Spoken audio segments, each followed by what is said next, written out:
सरदार अफजल क्यों खान साहब को कहा कि मेरे बेटों की उम्र भी आपके बेटों को लगे, अलफन कहता हूं मैं, इस साथ ये कहा। औलाद सबको प्यारी होती है, अपने अपने होती है। तो मैंने कहा कि आप समझते होंगे कि मैं आपकी औलाद का मुखालिफ हूं, मैं अपने बेटों की उम्र भी कहता हूं आपके बेटों को, ये कभी मैंने नहीं कहा, किसी को नहीं बताया।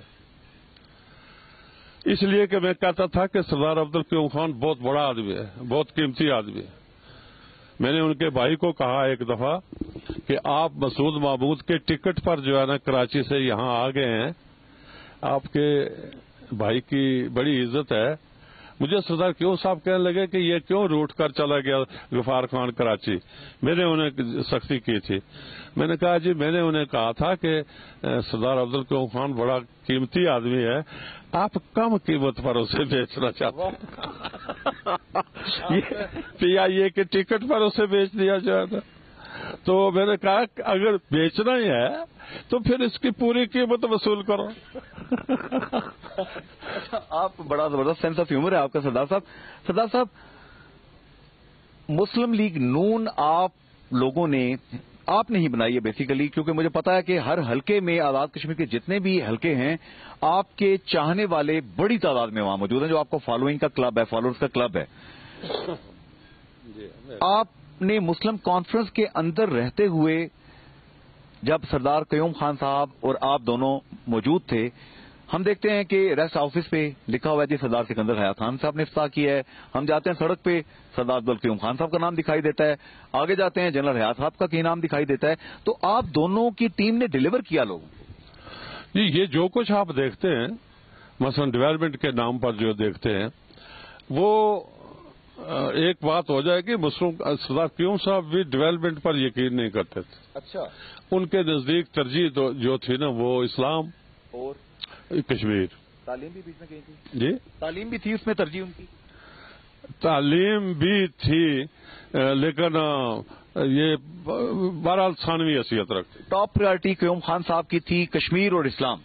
कश्मीर और इस्लाम। डेवलपमेंट का सिरे से अपना टाउन कमेटी में उन्होंने लेटरिन तक नहीं बनवाए, जिला मैंने बनवाया, सब डिवीजन मैंने बनवाई, सड़क उनके घर तक मैंने बनवाई, सरदार इब्राहिम साहब के घर तक मैंने सड़क बनवाई। ये इधर चौधरी यूसुफ साहब को भेजा कि चौधरी नूर हुसैन साहब को कहें कि भाई ये सड़क इशादा करना चाहते हैं और हुक्म करें।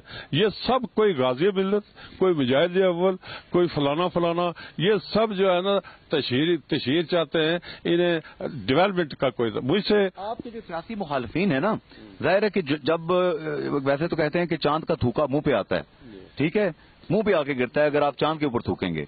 वैसे सियासी मुखालफीन ये कहते हैं कि सरदार सिकंदर हयात खान साहब ने ठीक है जी डेवलपमेंट बड़ी करवाई, सड़कें बड़ी बनवाई, पुल बड़े बनवाए, स्कूल बड़े बनवाए, जिले बड़े बनवाए, लेकिन करप्शन सबसे ज्यादा आपके दौर में प्रोमोट हुई, प्लाटों की सियासत हुई, एमडीए वगैरह इस तरह की चीजें लानते जो हैं ये आई।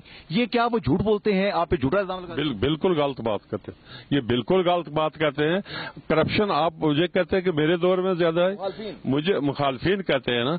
मसलन ये अमर वाकया नहीं है कि 85 की हुकूमत बनने के बाद कोई एक महीने के बाद एक सेक्रेटरी ने मुझे आकर, और सेक्रेटरी भी जो बरादरी के लिहाज से जो है ना, मैं राजपूत हूँ, तगड़े आदमी, जिसका बेटा अभी वो भी सेक्रेटरी रिटायर हुआ है, तो उसने दफ्तर में आकर जो है ना वो पैसे छोड़कर चला गया। ब्रीफ केस जितनी नहीं थी वो बड़ी थोड़ी थी, बल्कि ये भी मैंने कहा कि ओहो अगर रिश्वत ही लेनी है तो ये 10,000 लेना है। 10,000 के लिए तो ब्रीफ केस नहीं ना, और उस वक्त 10,000 बड़ी रकम थी, तो वो एक लिफाफे में पड़ी हुई ब्रीफ के। बहरहाल रिश्वत को ब्रीफ केस। आपने उनका अंजाम क्या किया, फिर उनका सलूक क्या किया? सलूक ये किया कि मैं जिस वक्त वो छोड़कर मैं आवाज देता रहा, लेकिन वो बड़ा मुंह जड़ा हुआ सेक्रेटरी था सरदार क्यूम साहब के साथियों में, और वो चला गया। तो मैं 2-4 मिनट परेशान हो गया। इतने में वो जो पैसे पड़े हुए थे वो मैंने उठाकर जो है ना वो दराज में रखे मेज पर। ये मैं अपने ऑफिस की बात करता हूँ, प्राइम मिनिस्टर के ऑफिस के। 5-7 मिनट में बैठा रहा, सिगरेट पिया, चाय की प्याली मंगवाई, जो फाइल लाए कोई तो मैं कहा ले जाओ, और जो मुलाकाती आए मैंने कहा बाहर चले जाओ। मैंने कहा ये मेरे साथ क्या हुआ, यानी ये प्राइम मिनिस्टर का ऑफिस है या नीलाम घर है?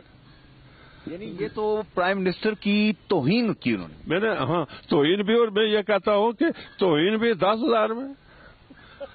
اتنا ارزاں جو ہے نا وہ اس سیکٹری نے سمجھا ہوا. تو میں چائے شائے پی کر میں پھر اٹھ کر چلا گیا، کوئی کام نہیں کیا. سارا دن سوچتا رہا، رات کو بھی سوچتا رہا.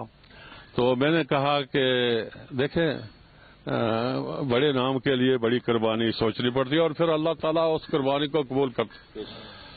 رات کو مجھے خیال آیا کہ سکندر یار تیرے والد کی بڑی عزت ہے، تو کیا پرائم منسٹر تو بن گیا، یہ سیکٹری تجھے کیا سمجھے گا یا حکومت تو کیا کرے گا؟ یہ سیکٹری تیری 10,000 قیمت لگا رہے. تو صبح میں اٹھا، اگر آپ کے پاس ٹائم ہو تو پوری کہانی میں سنا دوں.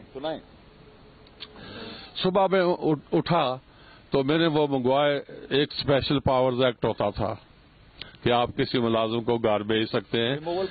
ہاں، removal for service special powers act. تو وہ میں نے پڑھا، وکیل ہوں، پڑھا سنا. یہ وہ نہیں، وہ رات کو ہی میں نے منگوایا تو پڑھا سنا. صبح میں نے اپنے سیکٹری کو بلایا، وہ تھے کشمیری بڑے ذہین افسر اور بڑا دلیر. کون سے بٹ تھے جی، وہ فوت ہو گیا، بٹ صاحب. اب وہ بھی اقلیت کا آدمی ہے. دیکھیں جتنے جو اقلیت کے یہ سب لائق آدمی ہیں، اور اس کی وجہ یہ ہے کہ انہیں پتہ ہے کہ ہمارا کوئی پرائم منسٹر نہیں ہے، ہمارا کوئی ایم ایل اے نہیں ہے، ہمارا کوئی سفارشی نہیں ہے، ہمارا کوئی جاٹ صاحب نہیں ہے، کوئی راجا صاحب نہیں ہے.